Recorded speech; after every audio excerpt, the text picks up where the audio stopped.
आज आपण या केळीची पोंगा भरणी करत आहोत।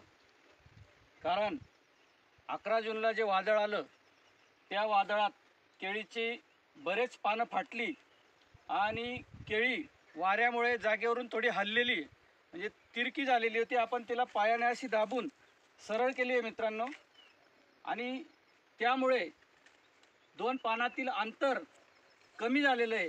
हे दोन पानातील अंतर कमी झालेलं अंतर वाढवण्यासाठी आपण आज पोंगा भरणी आयडॉल 250 मिली, magnesium sulphate 2 kilo, chelated zinc 250 gram आणि 319 2 किलो, न्यूट्रिपोल FF अर्धा लिटर 200 लिटर पाण्यात घेऊन आपण 150 मिली द्रावण पोंग्यात टाकून पोंगा भरणी करतोय।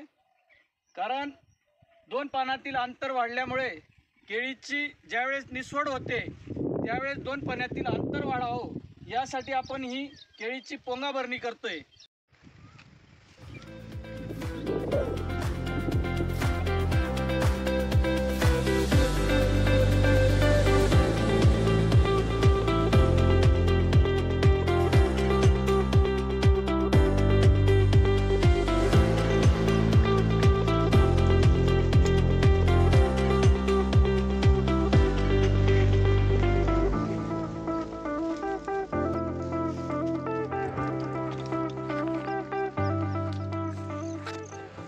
नमस्कार, आपण 24 जून रोजी केळीची पोंगा भरणी केलेली होती।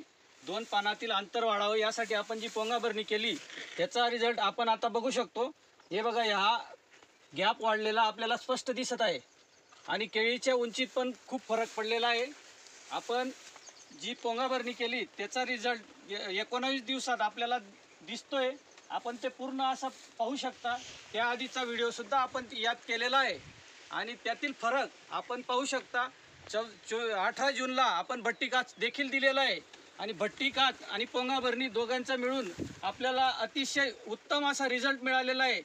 या भट्टी काचापासून केळीला हिरवापणा आणि उंचीत खूप फरक पडलेला आहे। आता गवत जास्त झालेलं आहे मित्रांनो।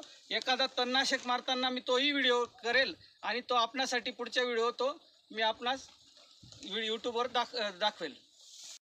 व्हिडिओ आवडल्यास लाईक आणि शेअर करा आणि आपलं चॅनल सबस्क्राईब करायला विसरू नका मित्रांनो। धन्यवाद।